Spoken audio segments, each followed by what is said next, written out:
देश के prime minister नहीं है। मिस्टर मोदी जी को सिर्फ भारतीय जनता पार्टी का ही प्रधानमंत्री घोषित कर देना चाहिए, क्योंकि आप अगर उम्मीद करते हैं इंसाफ की यूपी सरकार से या यूपी पुलिस से, तो आप उस चीज की उम्मीदें छोड़ दीजिए।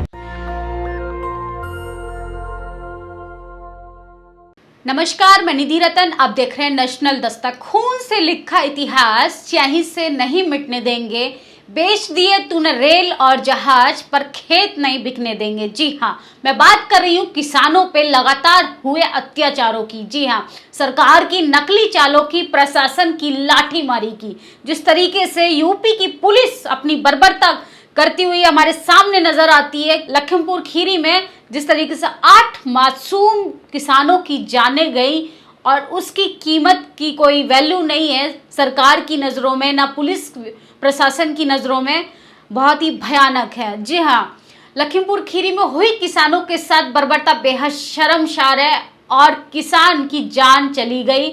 लेकिन हमारे माननीय प्रधानमंत्री जी, क्रिकेटर के पाँव में अगर चोट लग जाए या उनका कुत्ता मर जाए, इस पे ट्वीट आ सकता है, लेकिन मासूम किसान, मासूम अन्नदाताओं की किस कदर जान लगातार जा रही हैं, इस पे उनका एक ट्वीट तक नहीं आता है, ना ही इस पे वो कुछ बात बोलते हैं। वैसे वो हर वीकेंड अपने मन की बात बोलते हैं, लेकिन किसानों के साथ लगातार अत्याचार हो रहे हैं, उन पे लाठीचार्ज होता है, उन पे गाड़ियां चला दी जाती हैं, इस पे हमारी सरकार कुछ नहीं बोलती है। और योगी आदित्यनाथ बड़े बड़े होर्डिंग्स लगाते हैं दिल्ली में कि उत्तर प्रदेश सर्वश्रेष्ठ राज्य बन चुका है।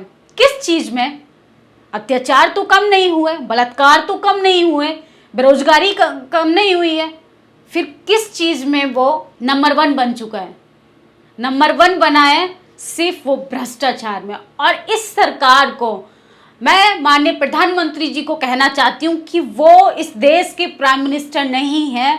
मिस्टर मोदी जी को सिर्फ भारतीय जनता पार्टी का ही प्रधानमंत्री घोषित कर देना चाहिए, क्योंकि इस दाढ़ी भ्रष्टाचार के समय में लगातार किसानों के साथ लगातार घटनाएं हो रही हैं।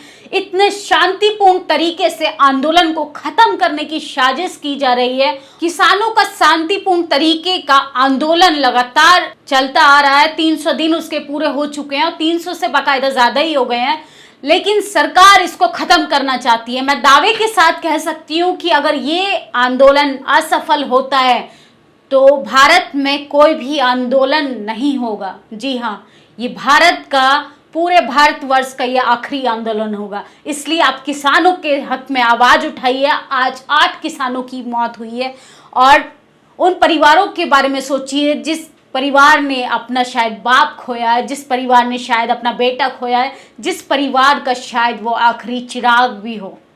उस घर की उम्मीदें खत्म हो गई हैं, तो उस घर की उम्मीदों के साथ ही देश की उम्मीदें भी खत्म हो जाएंगी अगर ये आंदोलन खत्म हो जाएगा। इसलिए आप किसानों के साथ लगातार बने रहिए। हमारे रिपोर्टर अनमोल प्रीतम अभी उत्तर प्रदेश भवन के पास है। किस तरीके से अमित शाह ने मैनेज किया चीजों को, पब्लिक के पहुंचने से पहले वहां पे पुलिस प्रशासन व्यवस्था को बिठा दिया गया है कि कोई भी अगर किसानों के लिए आवाज उठाता है तो उन पे आंसू गैस के बम मारे जाएं, उन पे वाटर कैनन की पोछार लगाई जाए और उन पे लाठीचार्ज किया जाए।